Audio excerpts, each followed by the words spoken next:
way. Truth on his tongue, little smoke in the air. He'll say the words you won't even dare.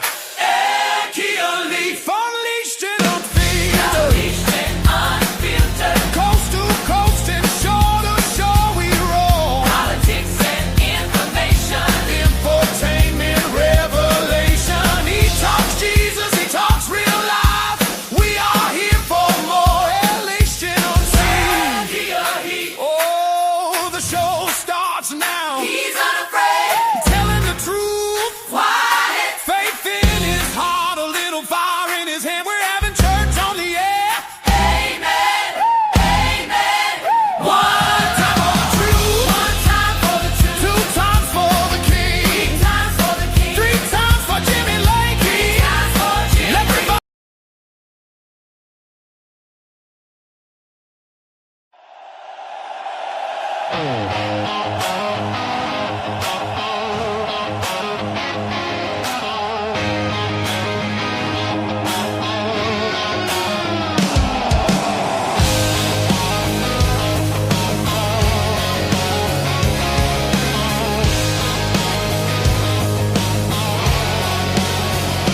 Casbar's calling on a Tuesday morning. Lafayette waking to the thunder and roar. Doors swing wide at 7:45. You can feel that rumble right through the floor. Smoke curls up with the first lit cigar. Crew rolls in like a rock and roll wave. Unleashed, unfiltered, everything louder. This is the broadcast you crave. The Lakey Unleashed Roadshow is coming. Feel that the crowd is humming. See the Lakey Unleashed broadcast live. Turn it up, we're alive. The Lakey Unleashed Roadshow is coming. Stand up, shout out, hearts are drumming from the first bright spark to the last big blow. We're unleashed on the roadshow.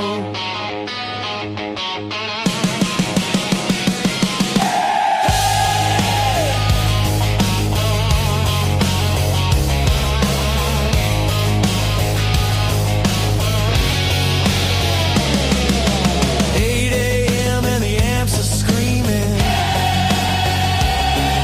Producer Chad with a backstage grin. Laura Carno walks in. Crowd goes crazy. This is where the legends begin. 1 year riding that inauguration whirlwind. Voices raised. Yeah, we're marking the date. Laughter, lightning, truth in the crossfire. You can feel the shake in the stage.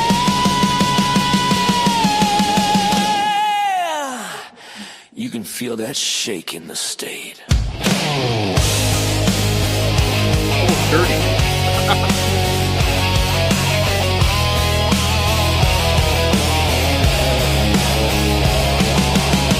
Jimmy says unleashed. Jimmy says unfiltered. Cigars in the air, we own this town. Casbar's rocking walls come down.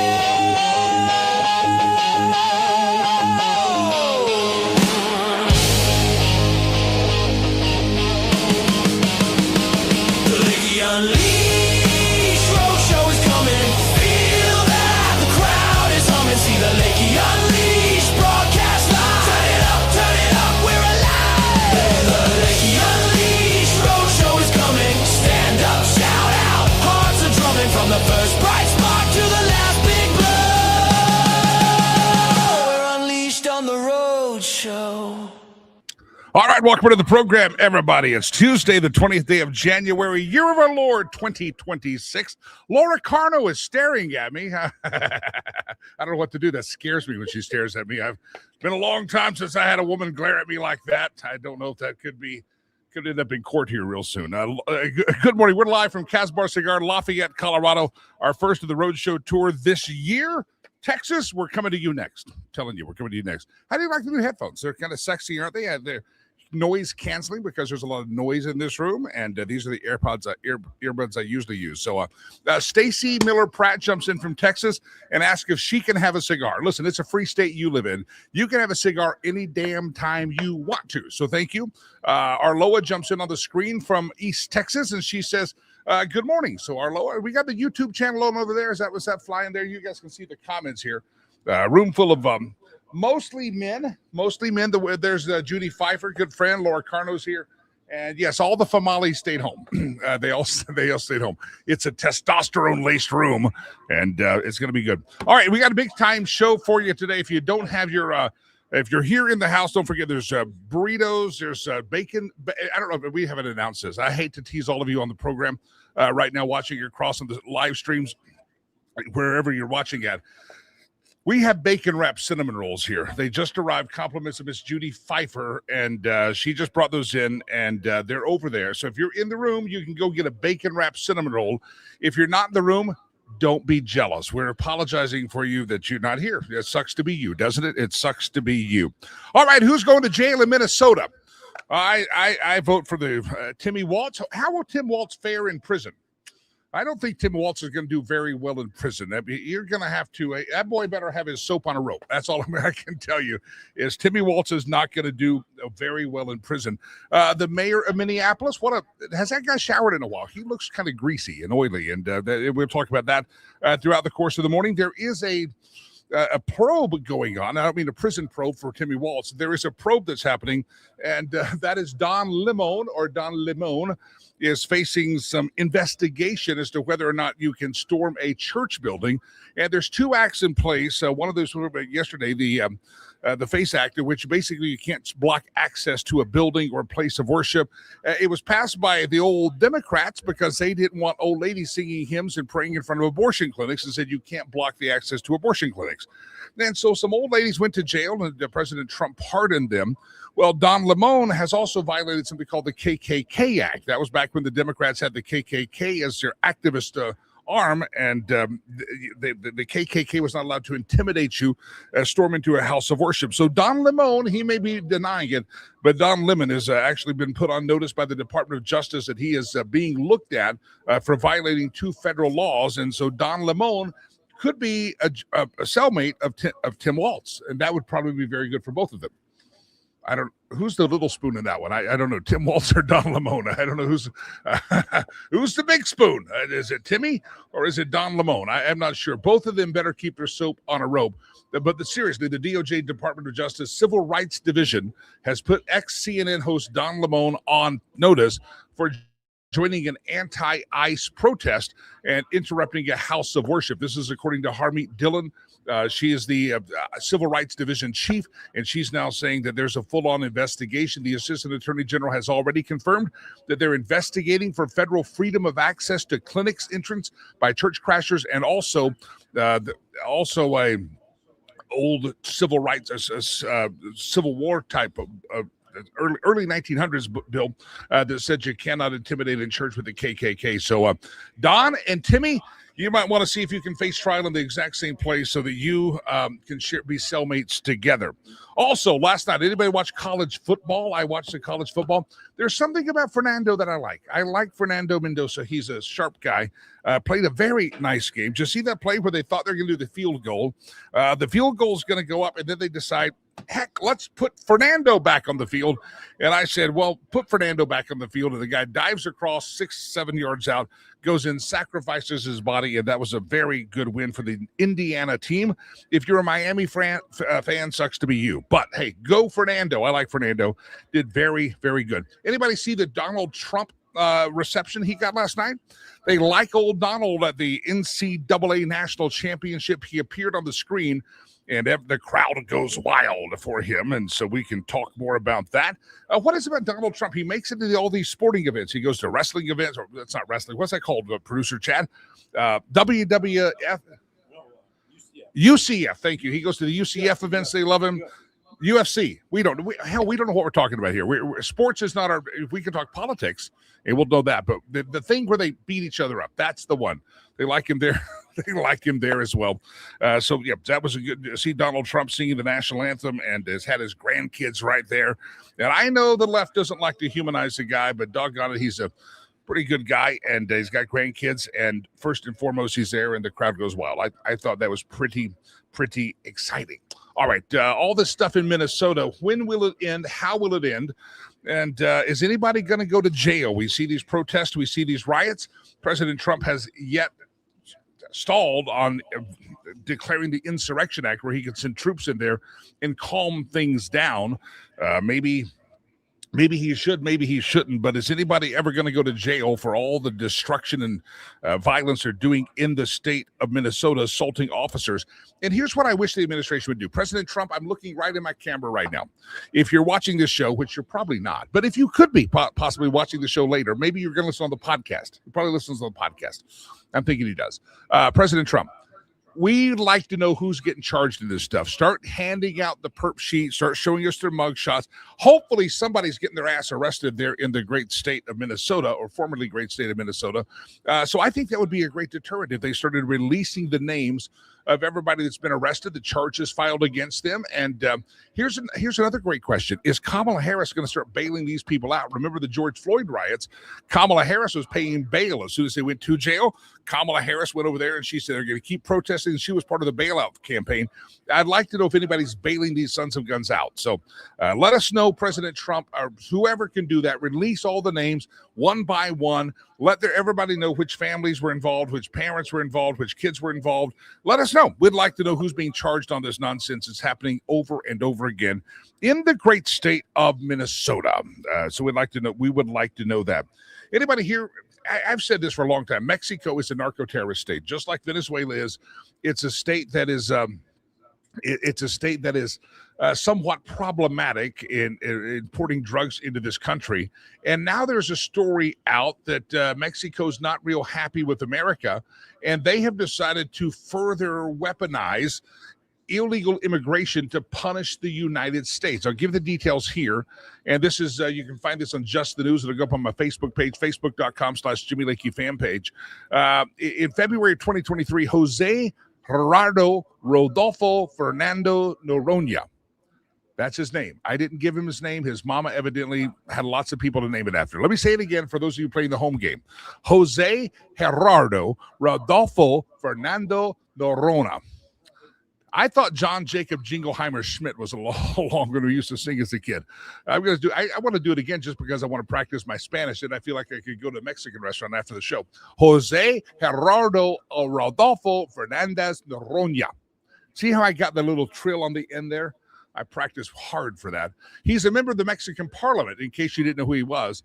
And he's also with Claudia Sheinbaum's ruling party, and he stood on the floor of the Congreso de la Union, and he declared that California, Texas, and Mexico were occupied territories and that they need to take it back from Mexico. He went on to say that Mexico should now review their dispossession of this occupied territory. Again, it's the state of California, Texas, and New Mexico, and also parts of Colorado. When he showed the map, were in there as well. So if you're in Colorado, I need to let you know that Jose Gerardo Rodolfo Fernandez Noronha, I got faster at that because I practiced. Jose Gerardo Rodolfo Fernandez Noronha. He wants to take back part of the state of Colorado, all of the state of New Mexico, Texas, and California. He says you are living in an occupied land and you need to surrender. And he says one of the ways he can do that is one of the way we can reconquista, or the reconquest of Colorado, New Mexico, Texas, and California, is by sending more illegal aliens here. And we get more illegal aliens, and we can one day reconquista Colorado, Texas, New Mexico, and California. So all of you folks here from this great state of Colorado, be careful, because it sounds like a member of the parliament in the state or the nation of Mexico, Jose Gerardo Rodolfo Fernando Noronha, is about to send people to come and see you. And so be very, very, very careful. If you see Jose Gerardo Rodolfo Fernandez Noronha, he could be coming for your house because evidently you're living in occupied territory. So all of you be careful if you see a guy named Jose Gerardo Rodolfo Fernandez Noronha walking the streets. It could be that he's coming to take your house away because you're living in occupied lands. Ladies and gentlemen, we're live from the Casbar Cigar Lounge in Lafayette, Colorado. I had a cigar. Oh, my cigar's here. I have my cigar. Our old buddy, private investigator, famed extraordinary private investigator from L.A., is now in the green room. And unfortunately, he couldn't join us live, but he's in the green room. We have the screens up. You guys get to see him out there? Is that up on the screen? It's not. Okay, you're just going to have to imagine what Nils Gravilius looks like. And listen, if any of you are homosexuals, you're going to stumble in your walk with the Lord right now. It's going to be that good. I mean, Nils Gravilius, I have to not... Listen, he's sexy. Laura, don't look. Laura Carno's in the house. Don't look. Don't look. She's already fanning herself. She knows that all of Nils Gravilius and all of his glory is coming to the stage. Famed private investigator from Los Angeles, Nils Gravilius. How are you, sir? I don't think I've ever enjoyed a more beautiful day, Jimmy Lakey. How are you? I'm very well. I've got a cigar. What's your problem? Are you missing out here, my friend? Yes. Well, I have a tendency to over-enjoy things like cigars, Mr. Lakey, and I'll tell you what I'll do. Okay. If I survive to the ripe old age of 90, I'll take cigars up again. You know, George Burns outlived his doctor. I think it was George Burns. They always said, you got to stop smoking cigars. And George Burns said, I lived 20 years longer than my doctor. He's been dead long ago. So it's a very good thing. You could choose to have a cigar. I'll smoke one on your behalf, sir. How are you? Well, I'm fantastic, Jimmy. Tell me how you are. Well, I'm good. Thank you for asking. I really appreciate the concern about me, and it's not about me. It's about you, Nils. Nils, real quick, you've got a book coming out. Let's just hit that right up front. It's called The Last Lawman, and we got a live audience here, and thousands of earballs will hear this show by the end of the day.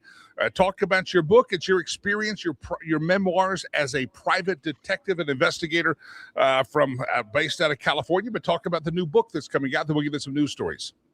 It is The Last Lawman, Jimmy.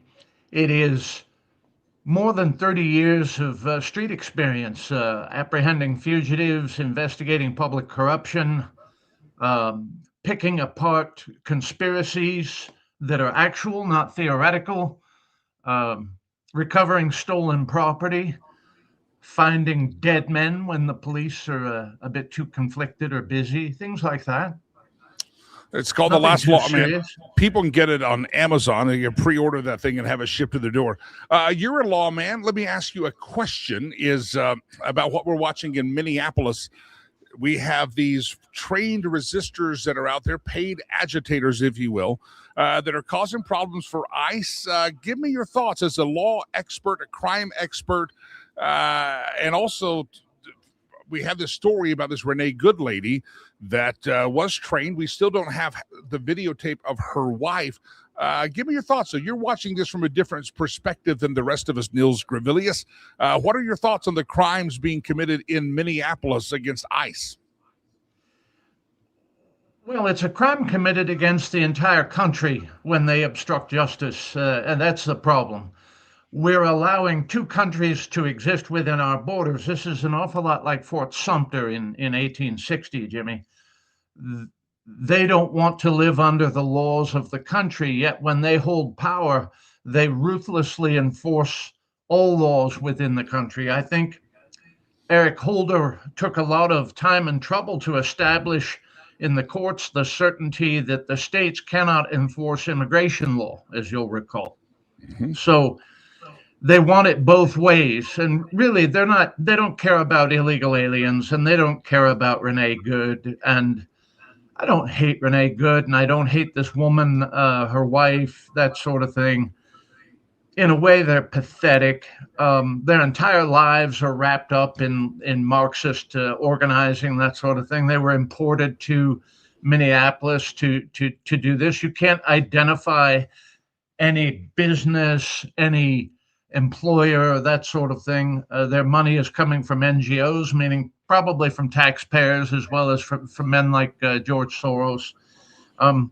We have to rip this out at the root. We need to go after people like Keith Ellison and Tim Waltz and bring them in. You'll notice that these riots never occur where they don't have control of the local government. Without partners in local government, they can't riot.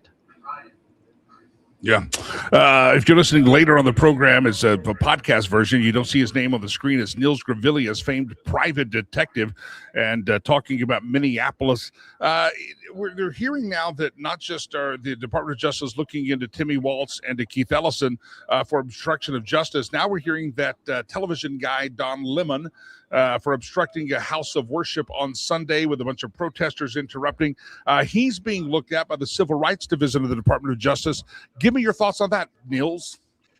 Well, let's do a little bit of comparison and contrast, won't we, Mr. Lakey? How about if me and Jimmy Lakey and Laura, his producer, we decided we were going to invade the 11th Street Mosque to conduct a political protest in the middle of their prayers at the 11th Street Mosque. Wouldn't we be charged with a hate crime by Keith Ellison? I would guess so. I'm guessing we would be charged.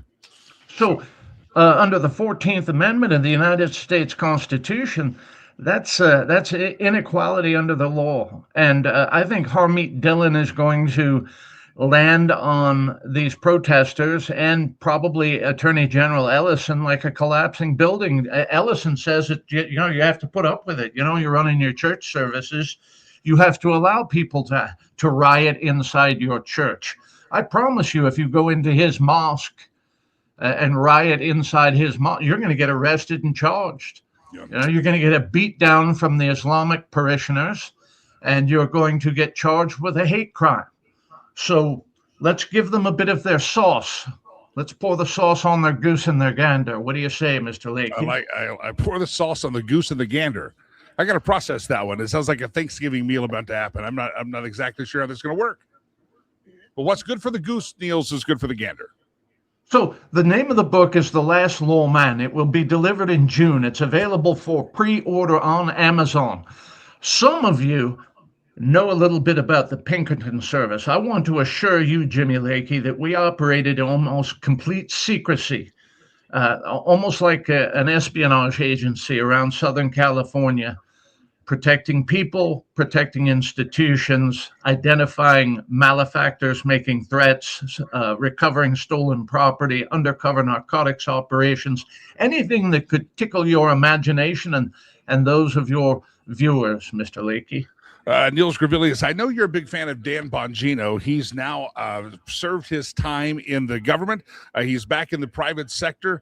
What do you expect to hear from Dan Bongino now that he's no longer obligated to keep his mouth closed? Do you expect that we're going to learn some things that were happening in the FBI? We would love to if he can speak. Does Howdy Doody have a wooden nose? I think we're going to hear some interesting things. I don't think he'll violate official secrecy of the FBI, but I think that if anybody can lampoon the deep state that he had to wade through for a year working at the Bureau as deputy director, it'll be Danny Bongino. The man has an amazing ability to characterize things, to use ribald and sarcastic commentary to flavor it. And I think he's going to use it to create lots of content for Silverlock, his production company. I'm really looking forward to this. He and Paula are great Americans. And Jimmy, I think there's much more to come. Much more to come from Dan Bongino. Nils Gravilius, I appreciate you. Nils, I know you like unsolved crimes. We've actually talked about this one before. We're usually really close to Boulder, and now we're even closer. We're actually broadcasting live from Boulder, Colorado. Give me your thoughts. Maybe you and I can go do some investigating of our own. I'm not too far right now from the house that John Benet Ramsey was killed in. Is this an unsolved crime that you have investigated, looked at, bantied about in your little private investigator mind?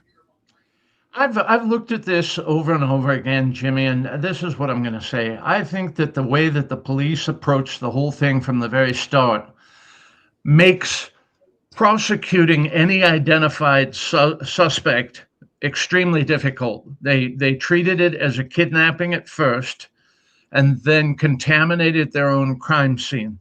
The best way for the police to get A successful prosecution of Jean Monet's murderer is with a confession that is corroborated by physical evidence, meaning a man who says, I did it, and his DNA or his fingerprints or his weapon or his something can corroborate the confession he makes. There have been men who have confessed to this crime. In noteworthy cases, that's very common for neurotics and crazies to come out of the woodwork, and they get a little bit of, their 5 minutes of attention and that sort of thing. But I don't hold out hope, and I can't help but be a bit disgusted when I see some press release saying that, there's new evidence in the Jean Monnet case, that sort of thing. There is no new evidence. They're not creating new evidence. They're not,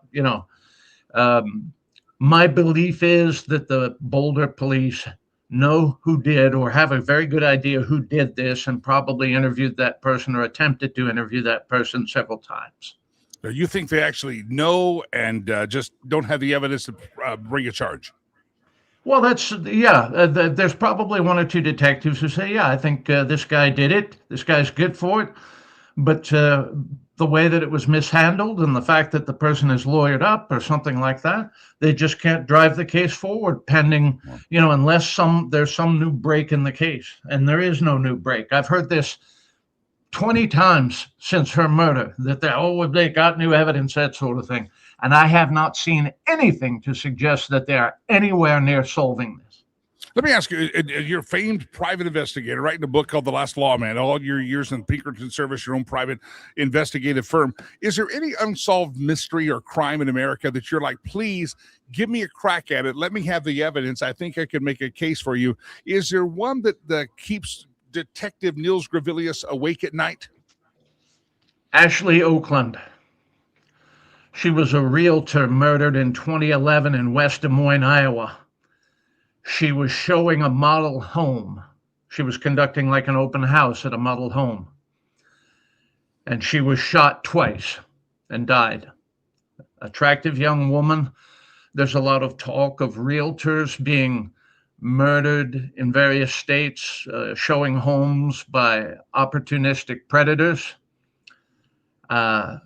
I was living and working in Iowa contemporaneous with her murder. And I know certain things about it from having spoken to a couple of the police officers involved in the investigation, which tell me they probably have already interviewed her murderer a couple of times, and the Iowa Department of Criminal Investigation has not closed the deal on that, Jimmy. Wow. Nils Gravilius, it's a privilege. If there's a room full of people here and people watching, thousands of people across America will watch and or hear this show throughout the day today, either live or they're watching it now or they're going to listen to the podcast version. If they need a private investigator, you're not going to hunt down their spouse now. You're not doing that kind of stuff. You're not doing divorce court stuff. You do real stuff. Well, I mean, there are private detectives, Jimmy, who do that. I've seen a lot of bad stuff. Like I've seen private detectives who go to the husband who's cheating and say, now, Jimmy Lakey, how much money are you going to pay me to tell your missus that you're a good boy? I've seen private detectives who go out and hire a cocktail waitress from another town as a ringer. And they have Jimmy Lakey have a few beers at a barbecue, and suddenly there's an attractive redhead sitting in his lap. And that's caught on photo. Now, Mrs. Lakey, if you pay us another $20,000, we think we can figure out who this mysterious redhead is. I've seen private detectives do things like that. It's not common, but it does occur. So people should know that they're making themselves vulnerable if they expose themselves in that way to a stranger, their most intimate things. One must use very good judgment in going after situations like this. All right, if anybody needs a private investigator, GraviliusPI.com, esteemed and famed private detective Nils Gravilius. And I appreciate you hopping on here, sir. And when you turn 90, I'm going to be there. We're going to have a cigar together. I'll smoke two just with you, Jimmy Lakey. That sounds like a song for a country music style. Smoke two just with you. Niels Gravilius, I appreciate you, my friend. Thanks for hopping in. Famed private investigator. The chat room's going crazy. People have love affairs with in their mind with Niels Gravilius. All the people pop-up comments you see on the screen. I love the detective. I love the detective. Someone else all the chat room chats about whenever they watch the show is when I say that Laura Carno is in the house. And so, ladies and gentlemen, Brother Leroy and the Jimmy Lakey Mass Choir decided that since Laura is so she's been on my radio show over 10 years. She's joined the live podcast, broadcast, and streamcast that we're doing now. Ladies and gentlemen, Laura Carno is in the house, and she now has her own theme song just for today. Compliments of Brother Leroy. Good morning, USA. Lakey Unleash on the way from Casbar, Cigar. We bounce. Fan favorite back in the house. Over a decade on this show. Sharp mind ready to go from DC spin to Colorado clouds. She calls the dumb dummies out. Laura Carno is in the house. Smartest woman in Colorado, no doubt. Got the bare arms, she'll say it out loud. Once your kid's safe in every school crowd, Lake Laura, wake up, turn it up now. Lake Laura, America's listening now. She's got answers, she's got facts. Heart for kids, she's got your back. Hit that site, get it done. FasterColorado.com. Laura Carno is in the house. Smartest woman in Colorado. No crowds out. Bare arms. She'll say it out loud. Good morning, USA. There you go. Brother Leroy, right to their arms. And that's good stuff. Wow. Thank you, Brother Leroy. And thank you, Jimmy. You're welcome. Right to bear arms. And I think it says something about you packing heat as well. I mean, I always might be. You always might be. A lot of folks in this room right now packing heat. I know who they are.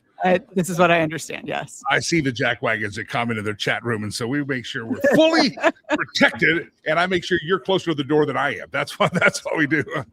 I want you to be over there. Good morning, Laura Carno. Thanks for making the trek up to Lafayette, Colorado. Absolutely. I mean, when I heard you were going to be at least in my not zip code, area code, time zone. Well, you almost live in Kansas. I mean, this is like, is it far away? Yeah, I stayed up here last night. I actually had a late meeting yesterday. Got here about 11:30 last night. So a little sleep deprived, a little caffeine supplemented. You said you couldn't drive up in the morning because it takes a long time to dress yourself up. At my advanced age, it takes some time to do hair and makeup to look presentable to humans in person. You can tell a lot of these guys don't follow the same rules around here. Their hair and makeup is a little bit slack. Well, they're guys. There are different rules for ladies. Why is that? Why are there different rules for ladies? I don't know. I mean, guys look distinguished with gray hair. Me, not so much. I got to get it colored all the time. You're that guys. You look distinguished in this place right now. And no hair. Let's see. We got no hair, no hair. No hair, no hair, no hair. It's about most of the guys just shaved it off. Evidently, they don't think they look distinguished with gray hair. That's not an option. Not an option for you? I did not look presentable. That's not an option.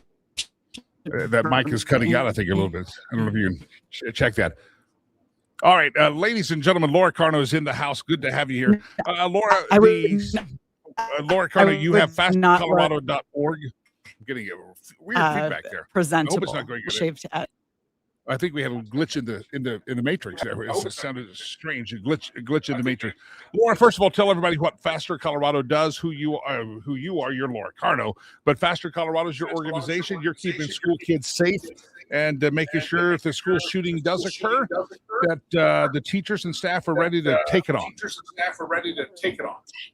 Yeah, we're entering our 10th training year, and you're exactly right. Those school districts that have said, yes, we want armed security teams, they are able to have teachers and coaches and whoever on their on their teams who have been vetted and approved and all that stuff, they need to get training if they're going to be armed on school campuses to protect children. And that's what we do at Faster Colorado. We have their annual training. They take the same tests that cops take. We actually make it a little bit harder.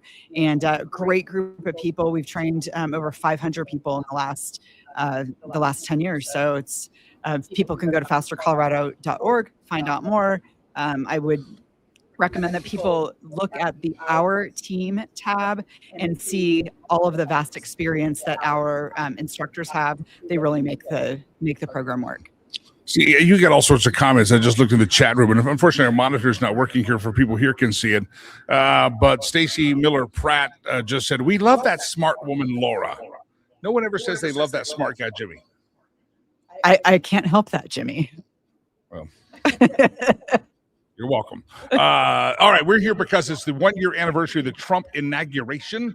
Last year, we were at this exact location. We're doing it again.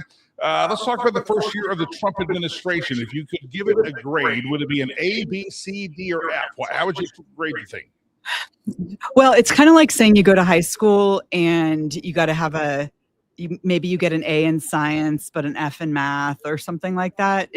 For me, the Trump administration is kind of like that. There are things we talk almost every week about this. I don't even agree with myself half of the time. I'm not going to agree with anything any politician does 100% of the time. There's some great things. We are absolutely safer. The deals that he's made worldwide that have created more peace, shutting the border, getting out criminals who have come across the border and killed people and brought fentanyl. There's no doubt that we're safer. We can talk about tariffs. We always debate about tariffs. You're not a big fan of the tariffs. Talk about. Look, our Loa just jumped in. Sorry you can't see it here. It says how nice to have Jimmy and Laura together at the same time and location. Two great people with two great causes. Laura, fist bump here. All right. Laura likes you too. Our Loa does. She likes you. Yeah. So on the tariffs, I like. By the way, is Oliver here? We have an Oliver? Yeah, that's you. I don't see Oliver. I don't see Oliver either. I think he's in the care home. I don't know. We love Oliver. Be nice. Yeah, he says dirty things sometimes. Not really dirty. For an old guy, he's not like perverted. Well, kind of perverted. Never mind. Let's move on. It might be your interpretation, to be fair. Listen, I have an interpretation through most lenses like a junior high school kid. I'm like, you said duty. Yeah, tariffs and duties. Yeah, you say that. I'm like, duties. You're like my 12-year-old brother. Yes, I understand this. Thank you very much for that. Yeah, so tariffs, I love when they have been used very strategically. And if all of these strategic, we're going to tariff you like you tariff us, or we're going to tariff you until you stop killing people in your country. I like that as leverage. I like it when it's on its way to zero tariffs across the board, because I'm a big free trader. I get it. I got lots of friends who really love the president's tariff strategy, and I get it. But I want to go in the direction of free trade. I'm not convinced long term it's the economy, but we're still in the short term. We're going to do some tariffs if you don't support us taking over Greenland. Do you like those tariffs? Okay. So now we're getting to the subjects where I might not have graded him an A. So he's not the first president to say Greenland is significantly strategic. And you look at the maps, and we never look at Greenland in the center of a map because it's way up top, right? But it's between us and Russia. And wait, half the guys here think the world is flat, and so they're like, "What? It's up top? You mean it's over there?" Yeah. When you look over the edge of the end of the earth, yes. There's Greenland. It's Greenland. It's on the edge. But it's in between us and Russia. So if we're going to have the Golden Dome, it's to protect us against stuff like that, and it goes right over Greenland. So he's not the first person to say that Greenland is strategic. But okay, I'll keep it clean. Don't be an a-hole to our friends and say, I'm going to punish you if you don't sell me your country. I taught the grandkids this weekend we had the grandkids, and I taught them the meaning of what does it mean to attract more flies with honey than vinegar? And it just had to do with them fighting and stuff. But it's the same thing that I just taught the grandkids. Like, persuade them. Come up with a great, what is great about Greenland being a part or protected by or whatever the United States. I think it would be fabulous. But persuade them, don't threaten them. And what's interesting is you're not hearing a whole lot of Trump's inner circle or the pundits on TV defending the way he's doing it. Not that he's doing it, but the way he's doing it. And it's not the first time that I'm saying to the president, again, he's probably not listening to me, but not the first. More likely listening to you than me, because I can see the chat room. Everybody listens to you, not me. Hundreds of folks tuned in right now just because you're on. He could be Oliver. It could be Oliver. The president. You think president's disguised as Oliver? Yeah. He's making some pretty risque comments about you, Laura. It's Oliver. Yeah. Anyway, so if he was listening, which he's probably not, I would just say, maybe like my grandma used to say, just use your manners. Just use your manners. And you might get more than. What did you mean when you said the word a-hole? Do you people see what I put up with? I'm incorrigible. That's what you call me. He is incorrigible, adorable, incorrigible. I am adorable. You're welcome. Incorrigible. So what did you mean when you used the word a-hole? You're not getting me to cuss on air, dude. Okay. She's no fun producer. Off air. She's got a mouth like a sailor off air. She's not even denying that. Yeah, no, I do. Curse like a sailor. All right, Laura Carno, we are about in that season that you and I have done, talked about and analyzed for 10 years. As we call it, the Dome of Dummies. It was referenced in your intro song. The Colorado legislature has now gavelled into session, and everybody should hold onto your wallet and remember the state as you know it today, because they're about to F it up really good down at the Dome of Dummies. Give me what's going to be happening in Colorado. What are you keeping your eye on?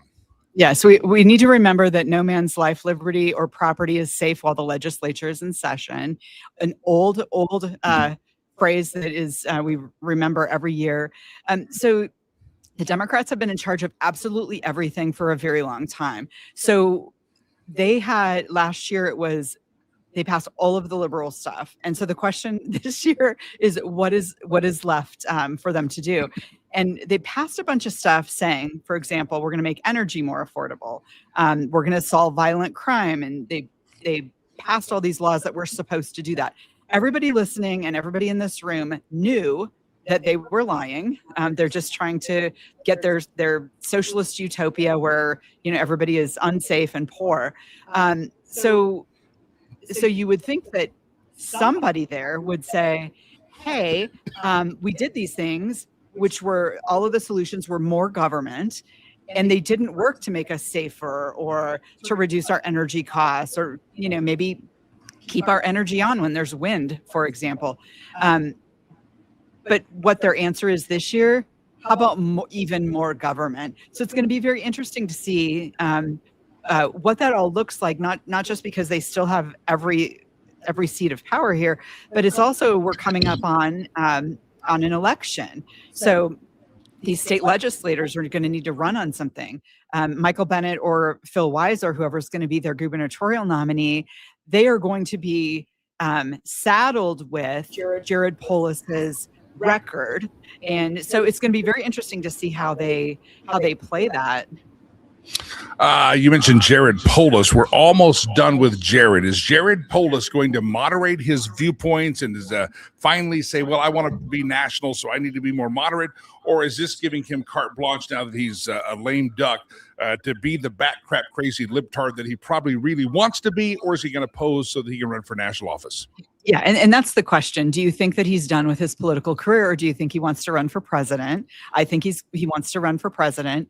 And as we've seen time and time again over the decades, and we're seeing this, by the way, with Gavin Newsom right now, too, where he actually had Ben Shapiro on his podcast and put out all of these moderate kinds of positions, had to walk him back because his left base kind of attacked him for it. But same with Jared Polis. And I'll give you the evidence that Jared Polis is saying, yes, I think Tina Peters may have been over sentenced. And there's some wisdom in that, whether you think she broke the law or didn't break the law. The truck driver that killed those people in the fiery crash, if you look at the proportionality of what he was sentenced and Tina Peters for her crime, you can look at that and say, gosh, does this actually balance out? And I think that's the point that he's making. He actually brought up the fiery crash guy the other day. And I always forget, I'm not very cool, so I always forget the singers. Who was the person who told Jared Polis that he should look at that fiery crash guy? Oh, gosh. I always say Beyonce, and you tell me I'm wrong. Who was it? I remember the singer that called him. I forgot. Yes, somebody called him. It's not. I always say Beyonce. It was a Kardashian. You're correct. See, I'm not very cool, and I don't know who Beyonce is anyway. But, so that was his language. He said, "Gosh, this guy got this much. Tina Peters got this much. Does that look balanced?" So I think he's going to try and actually make overtures, not to the hard right Republicans, because they're never going to support him, but to people in the middle, to say, gosh, he's a Democrat, but he actually let this Republican lady out who's elderly and got into there's a story overnight that there was some kind of an incident in prison and between her and another inmate that they're investigating. So I think he's trying to moderate because he's going to run for president. So he might be in a position of vetoing some really bad stuff. So that's something to look forward to. Are there any moderate Dems? And we know Jared Polis is going to try to pose as one when he runs for president. Are there in Colorado any of these moderates? We don't have a Fetterman in Colorado, do we? There's just no one of reason in the Democrat Party. The whole thing's been hijacked. Yeah, we really don't, Jimmy. And we have like Julie McCluskey, who's the Speaker of the House. She is definitely a leftist Democrat. But the issue is that there is the group that is so much further left, Steve Woodrow and Tom Sullivan and those guys who are so far left. Remember a couple of years ago, the Hamas caucus? And so the more normal people, I'm not going to say centrist Democrats, but the less crazy Democrats made sure that they got primaried because they had originally gained their offices through vacancy committees. But when they came up for election, the less crazy people made sure that they got primaried so that they're gone. So it's the Overton window on the left has shifted so far left, but we don't have any of those. Back in the day, we had pro-gun Democrats, and across the country, we had pro-gun Democrats in Congress, and that's just not a thing anymore for the most part, except for Fetterman, and that's nobody. I didn't see that coming when he was running. No. I thought he was going to be the far left poster child. I just saw pop on the screen, said Polis is going to say he made Colorado safer. You run an organization trying to keep schools safe. Do you feel that Jared Polis has made Colorado safer, not just on the streets, but our public schools? What say you? Because that's your whole objective of Faster Colorado, to keep kids safe.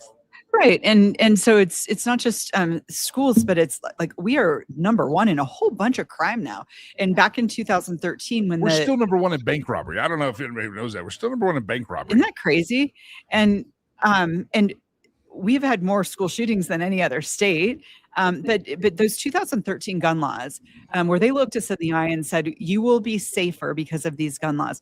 That is when crime started going up, because what criminals believe is, so if I go over here where law-abiding citizens are not allowed to carry, I can just have a field day. There won't be gunfire coming back at me. And all of that has made Colorado less safe. Remember when they said, well, if you steal a car, but it's valued only at under, I forget what the number was, $2,500, then it's a misdemeanor, not a felony. And you're like, okay, so if you steal a poor person's car because they have an older car, a less expensive car,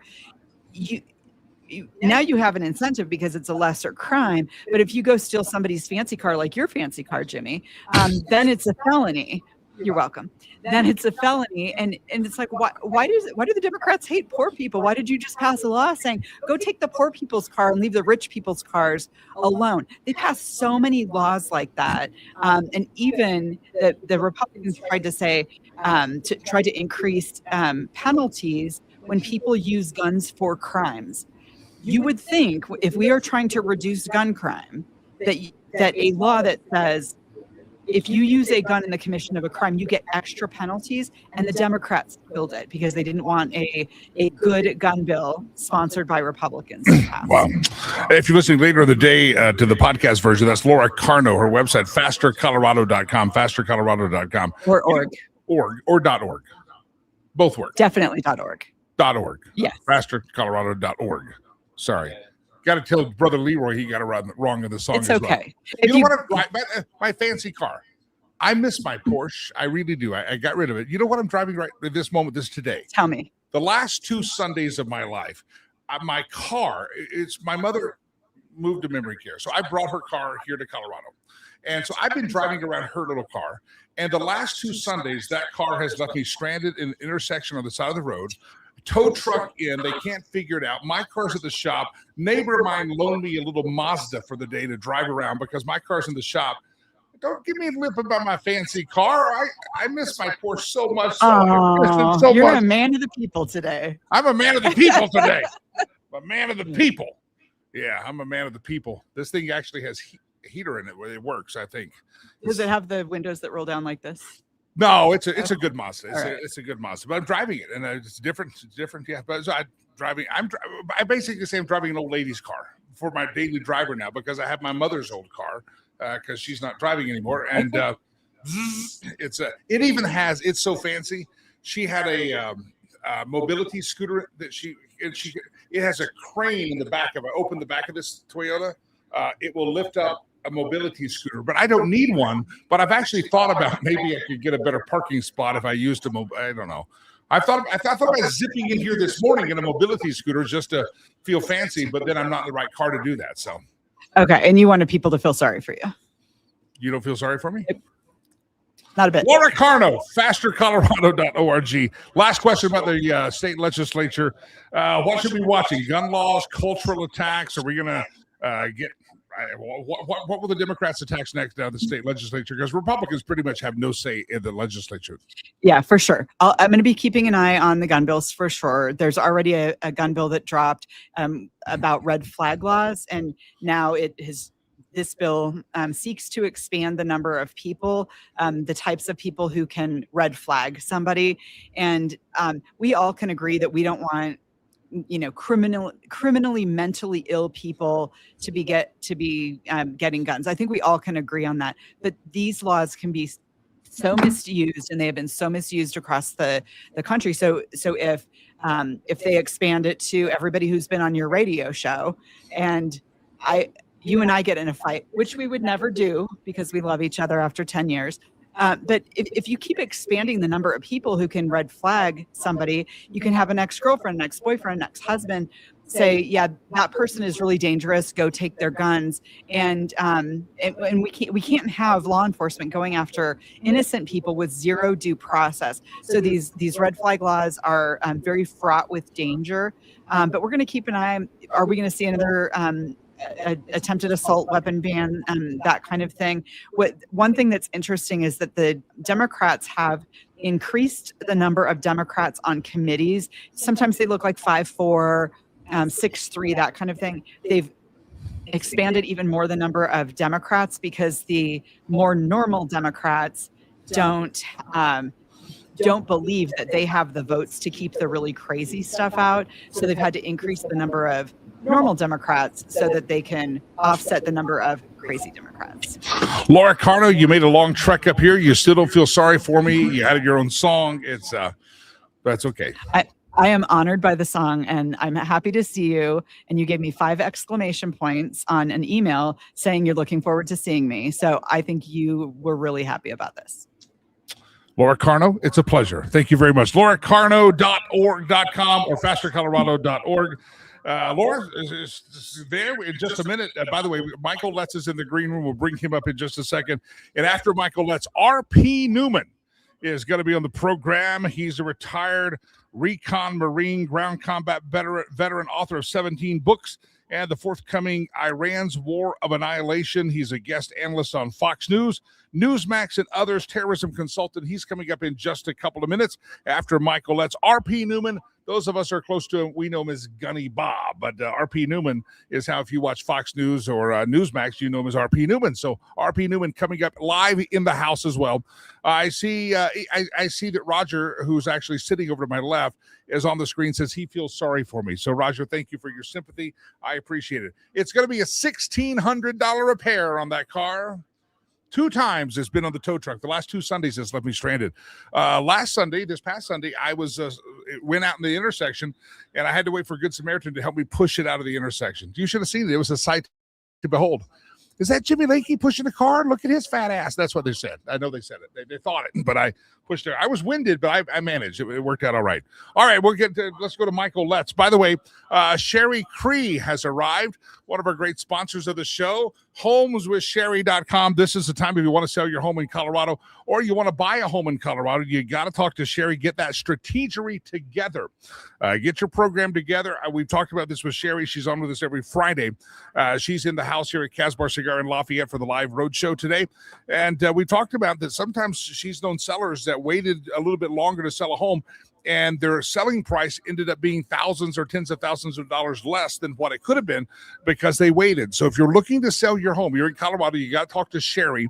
Homeswithsherry.com, homeswithsherry.com, homeswithsherry.com. Go to the website, check it out. If you have a child, or maybe you're a first-time home buyer and you think Colorado is totally unaffordable because of the world we live in and you're never going to be able to buy a home, talk to Sherry and let her help you or help your kids or your grandkids figure out how they could possibly become first-time home buyers. Make sure you look out to them. Talk to Sherry and get that strategery together. Homeswithsherry.com, homeswithsherry.com, homeswithsherry.com. Somebody's asking, was I pushing the car in a blue shirt or a green shirt? I have a green shirt on today. Anybody notice that? No. First comment about a green shirt. I always wear blue shirts, and I wore a green one today just to tick everybody off. By one screwdriver, it's not going to be able to fix my car. I do have a screwdriver at my house. One that I found. I found it. I don't know where it came from. I had a guy that come change out all the smoke alarms at my house. One cold morning last year, 2 years ago, every smoke alarm disconnected. It started beeping all over the house. And guess what I did? I called a friend and said, can you help me? And he came over he was going to replace all the smoke alarms because they're all connected and they all go off. And he says, you have a screwdriver? I didn't bring the right one. And, what's that? I lost my mic. You can't hear me? It's on. Do you hear me now? I can hear me. Do it again. Yeah, I'm on. It says I'm on. Yeah, I think I'm on. Anyway, he said, don't bring me a butter knife, and I didn't. I found a screwdriver, and I kept that screwdriver set aside. All right, let's bring in Michael Letts. Sorry, I got distracted there. They thought my mic was out. So really, it says it's on. All right, Michael Letts, welcome to the program, sir. How are you? Well, welcome. It's always good to be with you, Jimmy. And I'm impressed with that green shirt. We put a couple little stars on each collar. I might make you look like Fidel Castro. So for those of you here, Michael Letts says, if I put some stars on my left shoulder, I might look like Fidel Castro wearing a green shirt today. That hurts a little bit. I don't know what that means. Although I do have a cigar like Fidel. Yeah, I was going to say, Fidel. You're playing the part well. You really are. Yeah. Michael Letts, how the heck are you, sir? Good to have you. We're going to do this in your state soon, the Lakey Unleashed Road Show. We're going to come out to see you. Well, looking forward to it, quite frankly. We got a lot of places to cover, and I tell you, Jimmy, it's always a privilege to be with you. You just you got a military appearance today. That's why I made that comment. You really do. You ought to take advantage of it. You look like you're authoritarian today. I do look like an authoritarian. I'm ruling this room with an iron fist. If it moves again, I'm going to beat that. Yeah, I'm going to shoot you. Michael Letts, so let's talk about the crime that's happening in Minnesota, sir. Don Lemon's being investigated by the Department of Justice Civil Rights Division, as are a lot of protesters. Give me your thoughts, sir. Were there criminal acts committed by invading that church on Sunday? I don't think there's any question there were. I mean, it's the FACE Act, the Klan, the Ku Klux Klan Act. put it this way: there are definitely criminal violations that occurred. You say, well, what is the outlook? Outlook is this: it depends on who you're asking, Jimmy. If this had been Joe Biden's administration, he would have laughed and said that was perfectly acceptable, perfectly legal, and the right thing to do. But we obviously know what the law says, and we know it's not, and we know it was directed specifically to target our law enforcement officers, and you don't do that in a house of worship, Jimmy. That's just uncalled for. Yeah. Don Lemon thinks that it was his free speech, his right to press. I don't know, but walking in, interrupting a church of his private property. People forget that the freedom of speech and the freedom to protest doesn't mean you can do that on private property. That means in the public square, you have a right to say what you want, hold up the sign you want, but you can't walk on a private property, disrupt a private meeting, and try to pretend that that's your free speech. Well, and you look at the basis behind it, Jim. There's only one reason to go in there, and that was for intimidation. And that was trying to create a fear factor for the congregants. And that is what the Ku Klux Klan Act barred. That's what they kept made illegal back then when the Klan was trying to intimidate people from doing anything that the federal government was asking them to do. It's the same principle here. That's why they passed the FACE Act for abortions, clinics, et cetera, et cetera. Same principle. And what I think is ironic, Jimmy, is now that it's conservatives versus a liberal, they don't want you to pursue it. But if it were a liberal that had been victimized by this, then of course they'd be crying tears of, streams of tears and demanding immediate action. We got to stop this hypocrisy. If you're going to uphold the law, then uphold the law. Michael, I said earlier, I wish that the administration would start releasing the names of those that are being arrested and charged in Minneapolis, in Minnesota. We need to start knowing who they are, how many have been arrested. We keep hearing every night there's protests. ICE is picking people up. What are the charges? How many people do we know have been picked up in Minneapolis for the crimes? Over 2,000 so far. Over 2,000 have been arrested. Correct. What are the charges? Are these the people like the George Floyd rioters that are getting released immediately at the time? It's a combination, not just the protesters. There's over 2,000 people who we've picked up because of their illegal immigrants that have criminal records as well. So the point we're making here is not only are we picking up protests, and we're charging them with everything from obstruction of justice to disorderly conduct. We're also, you're not curtailing our mission to make the streets safer in Minneapolis. I mean, we're going to do our job, period. And in fact, the more you seem to want to impede us, the more in tune we are to making sure we get the job done in a more proficient way. We're going to get more of them done because of it. Yeah. So the 2,000, those are the illegals, or those the protesters that have been arrested? I want to know the protesters. Yes, I want to know the number of illegals. They're starting to release that some of these are criminals and child molesters and rapists and murderers. But what about these protesters, these agitators? So what are they? How many of those arrests in Minneapolis have been them, and what have they been charged with? Well, from a federal standpoint, it's much less than the 2,000. Most of those are the illegal immigrants. But, from our standpoint, when we're arresting, we're on federal charges, because you realize now that the state and local have been ordered to stand down, and they're not charging them with anything. Yeah. Federal charges. What would those charges be? How long would these people need to go to jail? That's what I'm getting at. These folks need to go to jail. Federal charges, obstruction of justice and things along those lines can vary anywhere from 1 to 5 years. Wow. This is not a misdemeanor. Yeah. Michael Letts, I appreciate you hopping in here. Again, Michael Letts, investusa.com or .org, I guess both work? Yes, sir. Both will work. Michael, I want these people to be perp walked. I want to know their names. On the truth about Renee Good, there's still some video camera footage that has not been released. I think it's of her wife, and that was filmed before. What about that investigation? I know that's a federal investigation, not a state investigation. Give us the insight from your contacts in the Department of Justice. Where are things at there? Well, we're pursuing that. We're trying to make sure that the American people understand it's being as objective as possible. It is not Homeland Security or ICE that's investigating itself. It's the Federal Bureau of Investigation. The FBI has lead on that. People say, well, why did you not let the state do it? Now, I understand the logic here, Jimmy. You're asking why the state or local are not doing the investigation. The same people that are ordered to stand down and not assist an officer in need. Does that not show prejudicial viewpoint or not? Why would you want somebody that's been ordered to stand down to not be involved at all, to oversee an investigation that could determine the future of the officer involved? There's been talk about President Trump. He says he can. He says he might. He has not yet invoked the Insurrection Act there in Minneapolis and in Minnesota. Do you think the president should invoke the Insurrection Act, or do you think he will invoke the Insurrection Act, letting federal troops go in and solve this problem? Well, I will tell you, the president is committed to making sure that it is the last resort. Now, he and I are a little different there. I just go ahead and let's finish the job and get it over with. But I can tell you this, Jimmy, we gave them over the weekend to make sure that our federal agents had the opportunity to try to bring this under control. It's not that they're not working very diligently in doing so, but what are the results? That's what we're interested in. What are the results? Now you have dissidents or, protesters carrying long-range rifles. And, I'm the biggest proponent of the Second Amendment. You know that. But if you're going to carry a long-range rifle into what we call a hot zone, you got two reasons for doing so. You're more than likely going to use it. Now, what are those two reasons?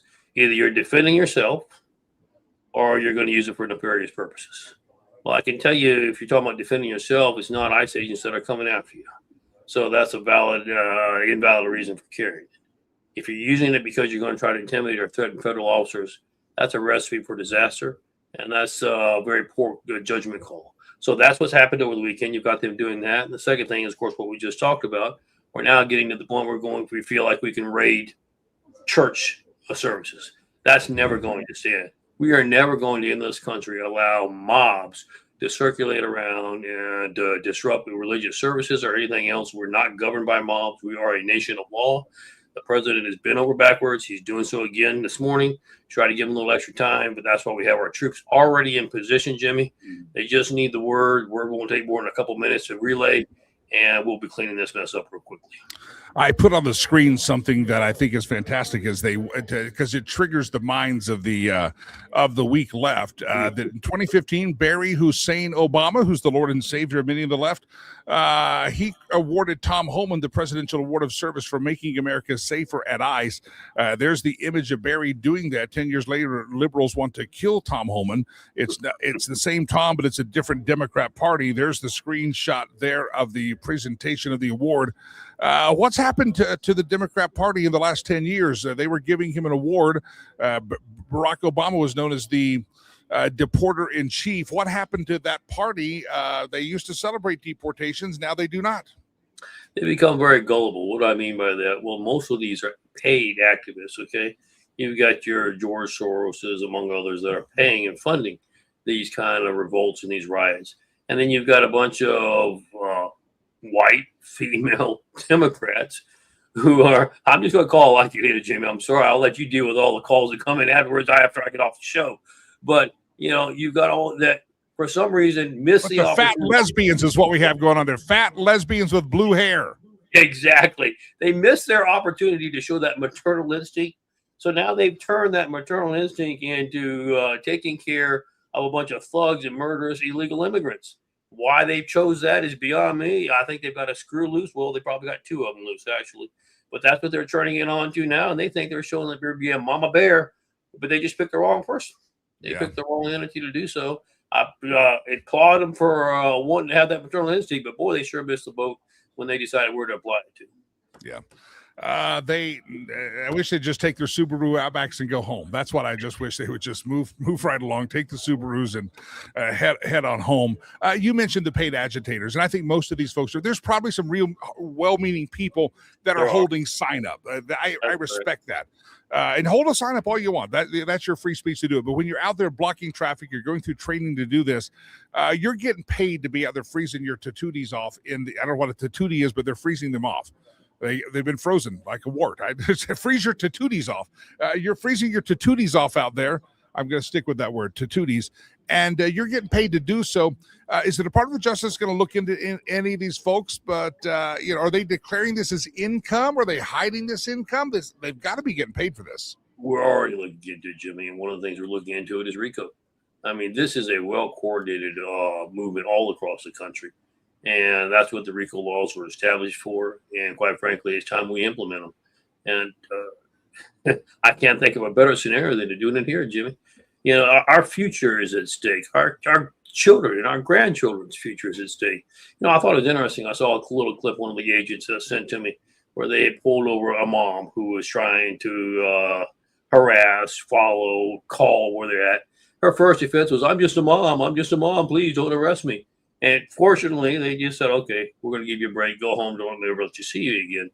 But that's, I think, what you have. You have a lot of people that don't understand the issue, that are thinking they're buying the narrative, they're doing something to help, when actually they're impeding the law. And when they get called to the carpet, they run. Yeah. Michael, that's always a pleasure to have you on the program. If folks want to give to your organization, you're trying to keep ICE agents safe, local police officers safe. There's a lot of crazies out there that would like them not to go home safe at night. You're providing them active shooter vest and gear to keep them safe on the streets. A lot of police departments don't provide the full protective gear they needed. That's what your organization does. InvestUSA.org. That's the website, is it not? You are correct. Let me add to what you're saying, Jimmy. We certainly are making public now an offer to, regardless of the fact that they're treating ICE agents poor, they're pumping the Milwaukee Police Department. The police chief should resign in disgrace, quite frankly. But we're more than willing to make sure those officers that are on the street had necessary gear, and we're willing to make an offer that anyone that needs, any of these police officers that need an active shooter vest, we're happy to donate one to them. Little interesting side note, Jim, I just had one of my officers call me in the field. There have been 24 Milwaukee police officers that have resigned. Out of those 24, 18 have signed up and joined ICE. So it just goes to show you the guys on the street know what's going on. They understand that they're sworn to uphold the law. And regardless of the politics of it, they're going to do the right thing. Now, you said Milwaukee. Did you mean Minneapolis? Or is it no, I mean Minneapolis. I'm sorry. Okay. Yeah. Hey, I'm all for it. I mean, ICE could use all the help they get. Milwaukee, and it.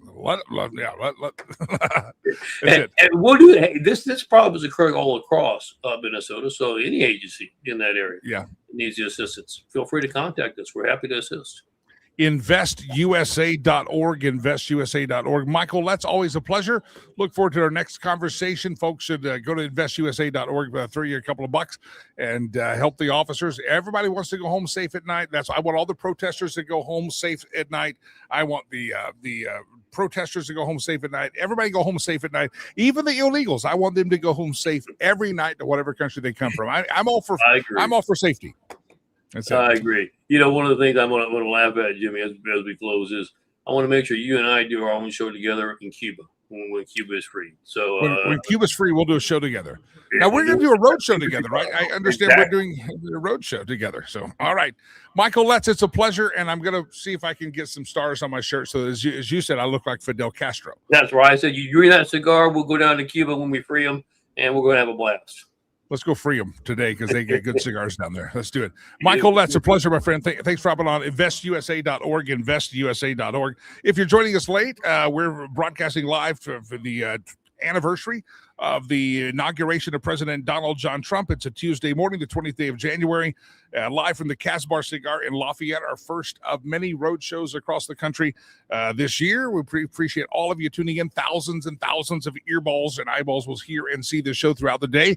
And some of you watching it right now, some are live here at the Casbar Cigar Lounge in Lafayette. Please welcome to the program R.P. Newman. He's a retired recon Marine, ground combat veteran, author of 17 books and the forthcoming book called Iran's War of Annihilation. He's been a guest analyst on the Fox News and the Newsmax and other shows. He's a terrorism consultant, and I'm sure of all those accolades, there's nothing more exciting for him to be here, right here with Lakey. I'm sure that's the case. R.P. Newman, I call you Gunny Bob. Welcome to the show, sir. Yeah, what do you want? What I have some questions for you, sir. Okay, I'm ready. All right. Number one, have you looked at the riffraff that Casbar Cigars let in here this morning? They have very low standards. Yeah, it's some low standards. And we like that. Question number two, where the hell is my free cigar? Casbar cigar. You promised. I promised you a free cigar. Witnesses. I did. I promise you. Afterwards, you got to do good, perform. That measures the quality of cigar that you're going to receive. Does that involve dancing? Does that involve? Sorry, his mic was off the whole time. I didn't push him up. Sorry, my bad. He's on now. Does that involve dancing?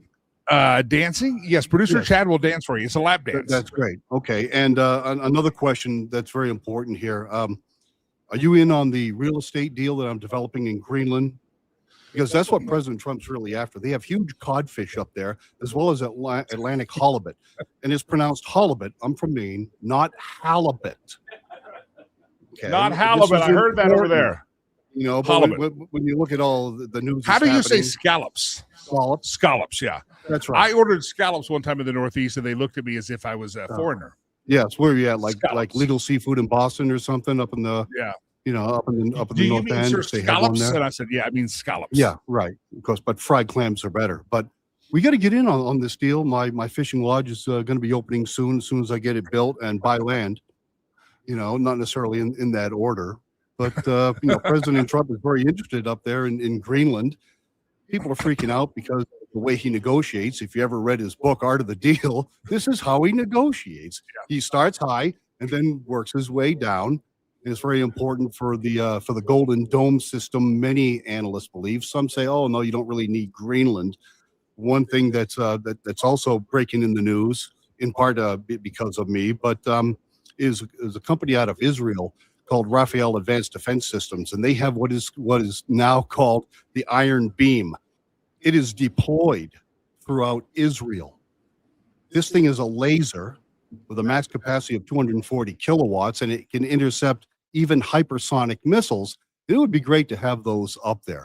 I know you don't have any hypersonic missiles yourself, but if you're in the market, I'm thinking if you wrote The Art of the Deal and that's your negotiating tactics, and now you can take those measures with the U.S. military as your backing. I mean, it's no longer just bluster in a big bank account. It's like, I've got nukes. You're going to do this. I mean, The Art of the Deal with the military as your background, he's got to be loving this. Well, he is, and again, this is his system. We'll see how it goes. Others in the administration have assured everyone there's not going to be a military invasion. President Trump is not going to invade Greenland.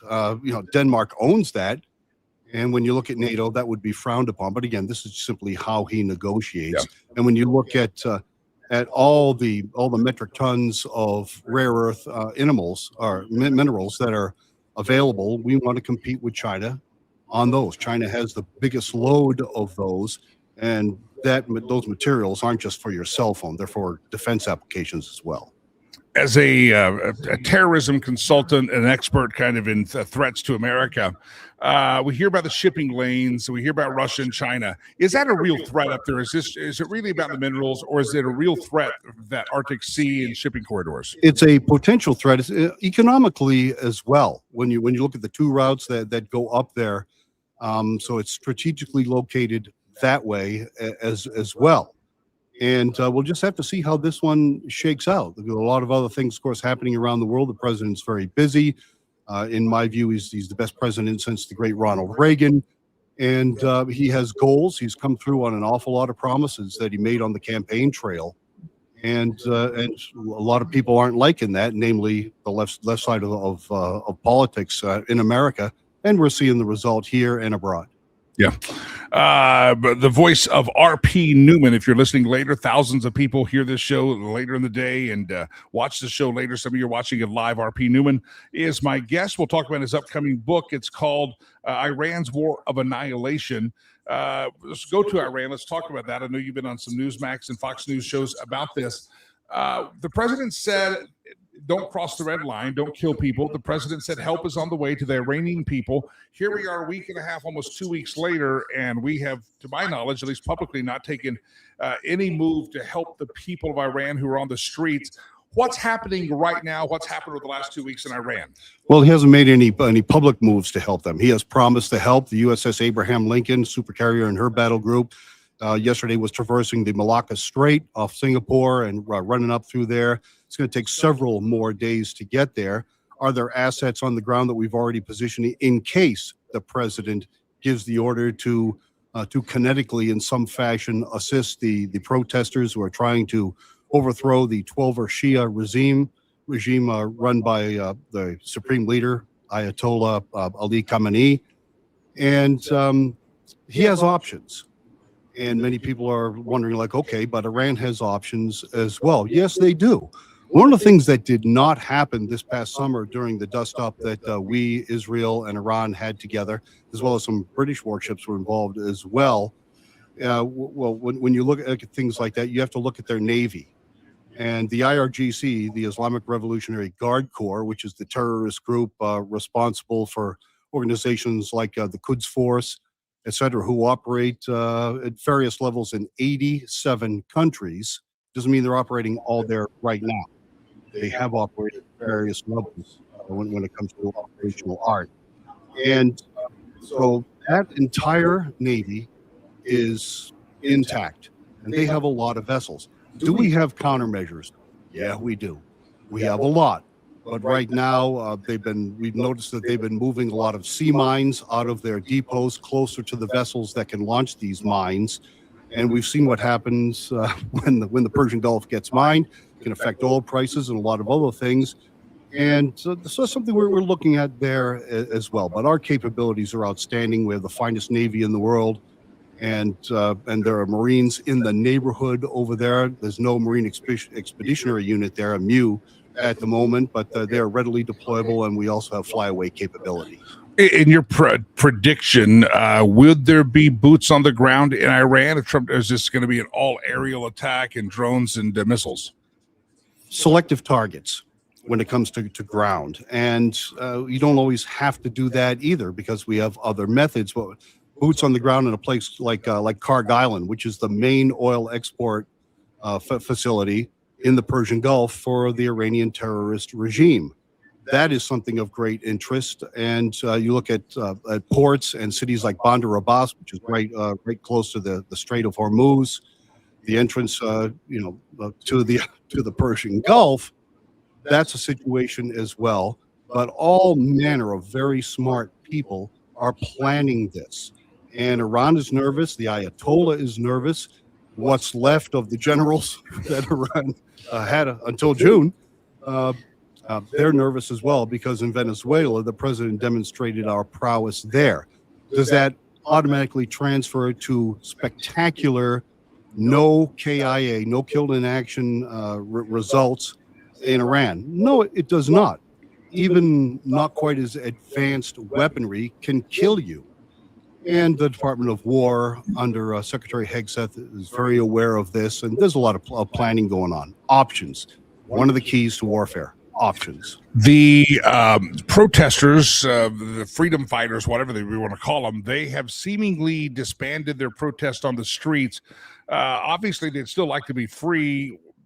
What do we know about what happened to all these people on the streets? They had to get back to work? Were they intimidated by the regime? What happened? The Ministry of Intelligence and Security, MOIS or MOIS, for Iran is arresting staggering numbers. The prisons and torture cells, real ones, very bad, are in full operation right now. And there have been so many thousands of protesters captured. And yes, Iran appears to have dialed back the massacres in the streets. Just a couple of days ago, Iran admitted via the Ayatollah himself that 5,000 protesters had been slaughtered. Other estimates show much higher, somewhere between 6,500 and around 15 or 16,000.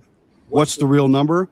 We don't exactly know yet, but the Mossad, Israel's intelligence agency, is on the ground there, as a lot of Iranian generals and some politicians found out the hard way. And they're doing amazing things like helping with hacking Iranian state television that they did just 2 or 3 days ago, when everyone's watching TV, state TV, and next thing you know, the exiled crown prince Reza Pahlavi, son of Mohammad Reza Pahlavi, who was overthrown in 1979, and all of a sudden he appears on the TV for several minutes. And so that's guerrilla marketing right there. That's fantastic. I've seen him on Fox News as well. So he's yes, been indeed. He wants to be the next Shah. And the my sources very clearly indicate President Trump is not entirely sold on him at all. There are some others in the running. Okay. What's the timeline do you see here? Then I want to talk about how they are treating these people, because President Trump said he congratulated Iran on not doing the public hanging, but it sounds like privately off the scene, they're doing some very dastardly things. So they're still thumbing their nose at what President Trump said, stop killing people. What's the timeline? What's going to happen here? The timeline depends entirely on the intelligence that is developed in the coming days. That's going to help the president and his some of his cabinet members and some generals make the best possible decision. There's no good solution here. Warfare is funny that way, and that's just the situation now. We have to see what develops. Yeah. Again, if you're listening later in the day, you only hear the audio. That's R.P. Newman. Maybe you've seen him on Newsmax. Maybe you've seen him on Fox News. He's a known terrorism consultant, retired recon Marine, and also has an upcoming book called Iran, the forthcoming Iran's War of Annihilation, the forthcoming book by R.P. Newman. You were talking to me yesterday that you mentioned Mossad is on the ground, and everybody's trying to figure out what they did to all these protesters on the streets. They I guess, probably shot some of them down, but they were shooting a lot of kind of things, tear gas or something. And the speculation is it wasn't just neat pepper spray. This was some pretty bad chemicals. Yeah, and there is speculation. That's the right word, too, because I haven't seen any absolute proof, although there are certain people on the ground trying to get that forensic evidence that they used atomsite, a chemical weapon. It's usually not deadly, but what it is an incapacitating agent that can make you vomit and do a lot of other bad things, but it also has delayed effects. And one of the things you look for, if you want to prove that something was used, you must collect that forensic evidence. And there are organizations of folks on the ground there trying to get a hold of the clothing that some of the people who say they were hit with a chemical weapon, you have to get those. Then you have to get that clothing out of Iran to a laboratory in Israel or somewhere else to prove that, they're using very dangerous chemical weapons. But you got to keep in mind how we were bitten quite badly 2003, 2004, when we claimed to have intelligence that Saddam was fully ready, willing, and able to deploy mass chemical weapon attacks against U.S. forces when we went in to remove Saddam Hussein. And those weapons were never found in anywhere near the numbers and the deployment state, meaning to forward units that have the ability to deploy those chemical weapons. We never saw that. Was one factory hit that had nerve gas? Yes. And we had some guys who suffered because of that. But none of those weapons. And I was on the ground there for the attack during the Gulf War, first of all. And not that long after the attack on Iran, I went back as a contractor and talked to a lot of people there working at the Iraqi counterinsurgency school. That's where I was teaching counterinsurgency to the Iraqi military and the counterterrorism bureau just north of Baghdad. So you must examine that as well. You don't want to say you know something is a fact when you don't. What did you talk about Afghanistan, Iraq, the last 20 years we were entangled over there. What are the lessons that now President Trump's saying, okay, I may have to take action in Iran, but I'm not going to repeat these mistakes that got us in battle for 20 plus years and cost us a lot of losses there. What are the lessons that the president's paying attention to? What should he be paying attention to so we don't repeat the mistakes of Afghanistan and Iraq? Two things pop to mind. He's paying attention to the intelligence, as I just said, and also you have to understand what the objective is going to be. And it has to be what you and your generals and the Secretary of War, Pete Hegseth, what they believe to be an obtainable objective. We lost Afghanistan. What was our objective there? And was it attainable? Hard to believe, but some people aren't real keen on, yes, we want to have a democracy and a republic just like America. It's just not the case. You've been around the world, I've been around the world, and you go into third world countries, and sometimes the people just don't want that. You have to look at their culture, their history, their values. Would we love everyone to be free? Yes. Is that reality? No, it isn't. No. Again, R.P. Newman, if anybody here in the room has questions, or anybody in the chat rooms across America has questions for Mr. Newman, we're going to let you ask those questions here today. And if you just producer chat, spot them out of their question, we'll get them up here. If anybody's got a question for R.P. Newman about Iran and what's happening there. Also, we got a question for Laura Carno. We'll put her on the spot. If you want to talk about the state of Colorado or anything like that, we can put everybody on the spot here. Talk about your brand new book. It's coming up. It's called Iran's War of Annihilation. Give us the foretaste of such glory.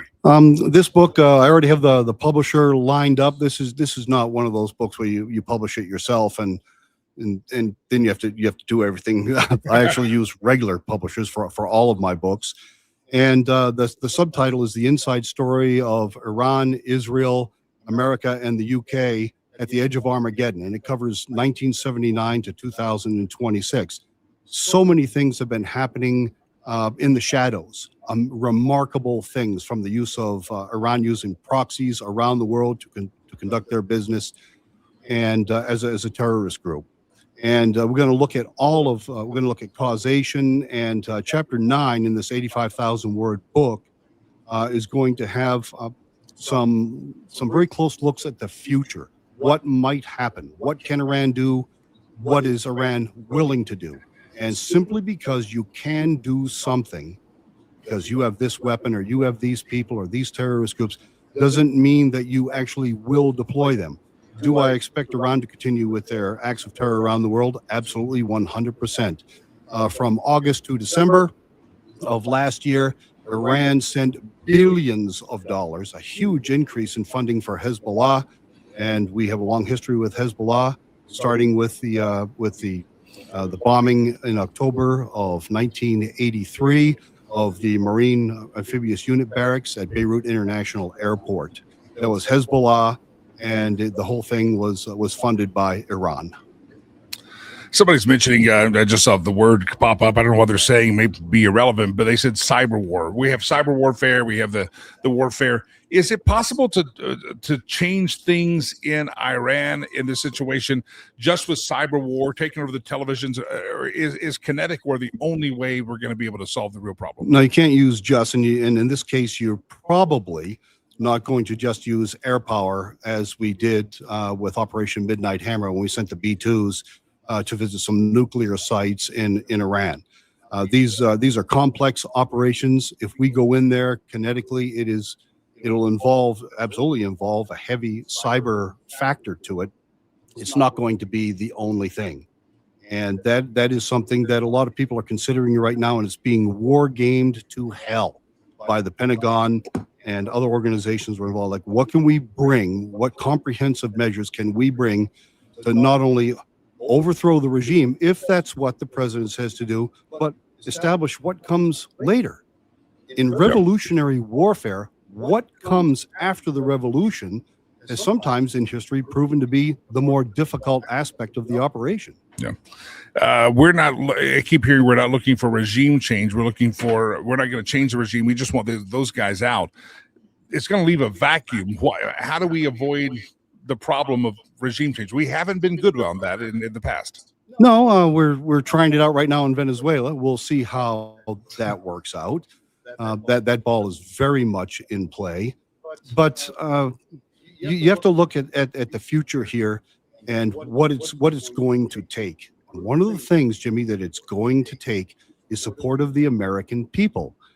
And when if we were to overthrow, and you talk about or conduct regime change, and you look at, okay, what about the power vacuum? The IRGC, the Islamic Revolutionary Guard Corps, is deeply woven into Iranian society. It is spectacular how much they're woven in there. There are no indications so far that the IRGC would then we lost? Oh, okay. And pack up their trash and go home. There's no indication of that. That is going to really play hard when it comes to what comes next. Last question. Your future book coming out is called Iran's War of Annihilation. We'll talk about that again. When you think it's going to come out? You've written 17 other books. You mentioned Operation Midnight Hammer. We took out the nuclear capabilities of Iran. What changed on the ground? Are there other big targets that we should be looking at? And how did Midnight Hammer affect the current situation of Iranian preparedness against to stand up for itself? The command and control elements and things that are related to command and control, including people by name, possibly in their house watching what they think is or at least for the moment, is state-run television.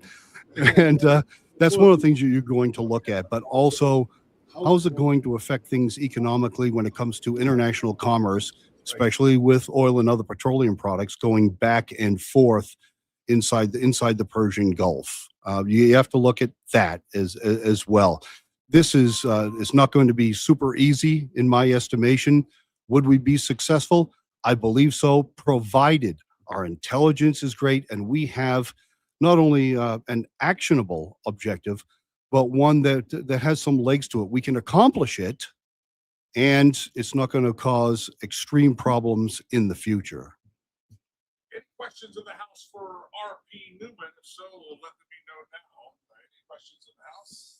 Any questions in the house? All shy. I don't. Well, they're all waiting for their free cigars too, but you were clear yesterday. They're not getting them. Only I am.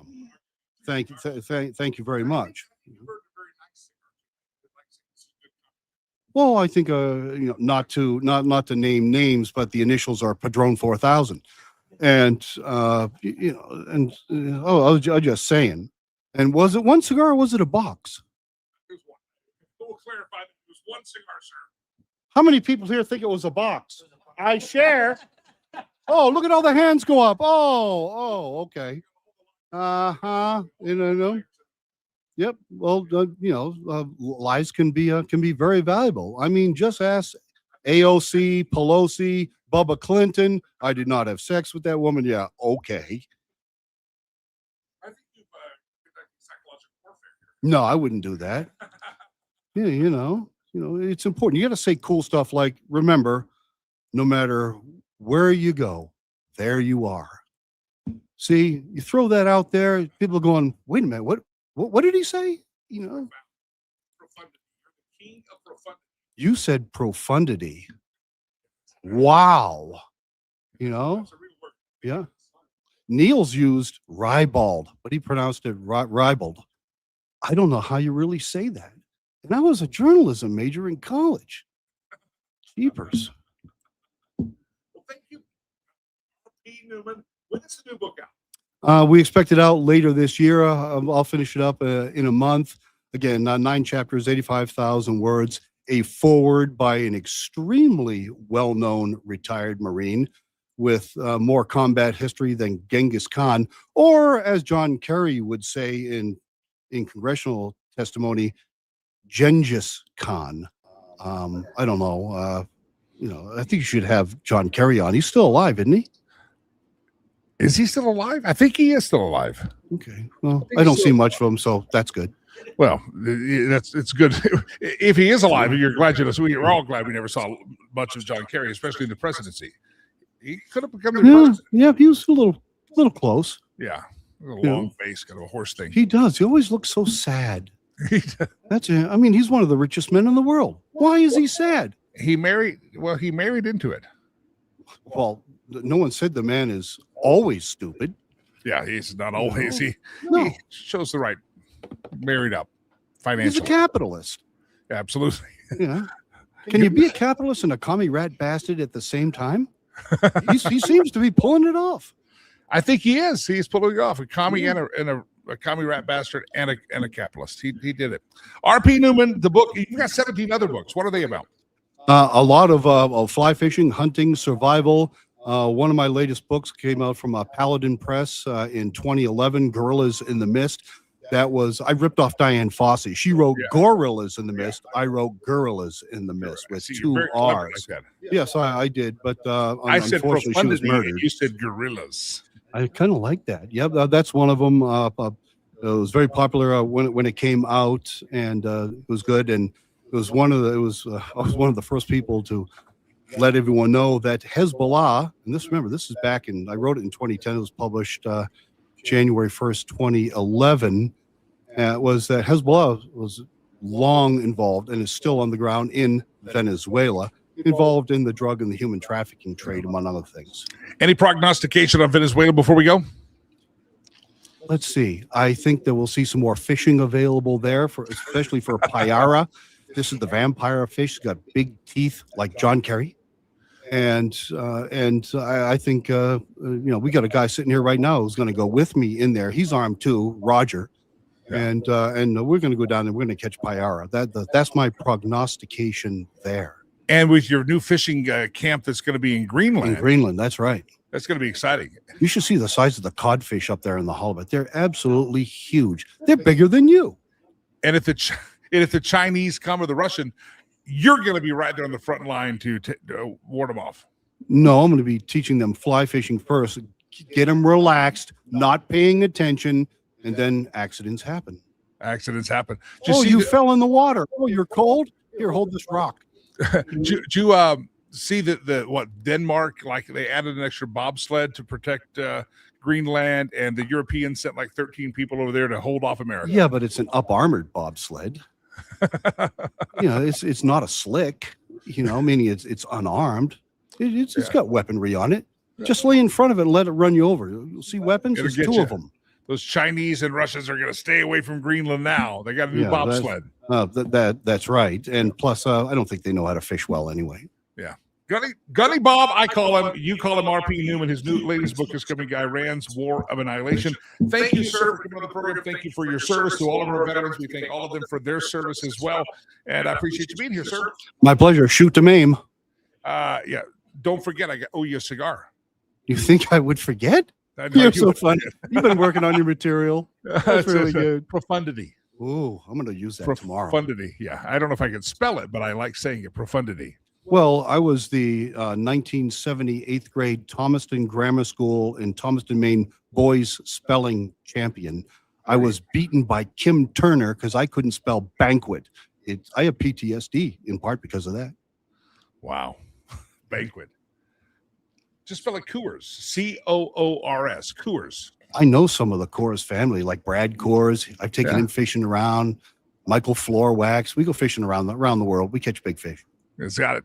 R.P. Newman. The new book is the Iran's War of Annihilation. All of his other 17 books, you ought to go get those as well. And it would be good reading in the bathroom, wherever you like to read at. And they have pictures.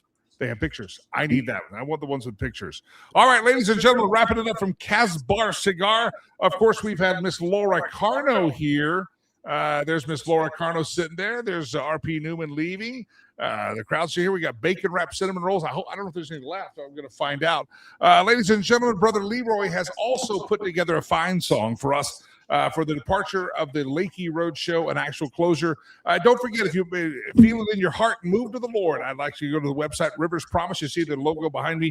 That's the charity work the producer Chad and myself work on and participate in. I started the organization. Make a donation today. And I do this again. Anybody who makes a $50 donation today, we will send you in the mail one of these red mugs that say Rivers Promise on them. And if you're here, I've got red mugs. If you want to make a donation, $50, boom, we give you a red echo. Did you hear that in the ear? So, I heard it around the world. So riverspromise.org, riverspromise.org. Thanks to Sherry Cree, one of our great sponsors. Homeswithsherry.com. Homeswithsherry.com. Make sure you get that strategy to sell your home, buy a house in Colorado. And if she's not in your area, by the way, she'll give you a free referral. That's the service she offers. Homeswithsherry.com. We'll hear from her on the Friday edition of the show. Until we meet again, my friends, don't forget, Brother Leroy's got a great song for you to wind it up. But right now, God bless you. God bless America. Thanks, Casbar Cigars, for letting us have. Thank you, Tony. Thank you, Clayton, for letting us be a part and invade the shop this morning. I'll see you tomorrow morning. We'll be right back here. Lakey Unleashed. God bless you. God bless America. Peace. I'm out of here. Hey, don't forget, Brother Leroy's got a song for you. Don't go anywhere. Lakey Unleashed. Coming at you left from Casbar Cigar. Oh, we feel alive. We say coast to coast and round the world for the Lakey Unleashed Road Show. Unleashed and unfiltered, let it roll. From Casbar Cigar tonight, every heart, every soul in sight. We say thank you for the Lakey Unleashed Road Show. Oh,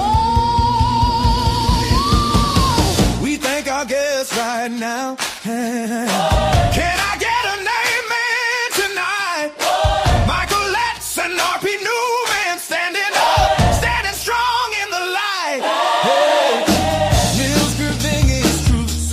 clear.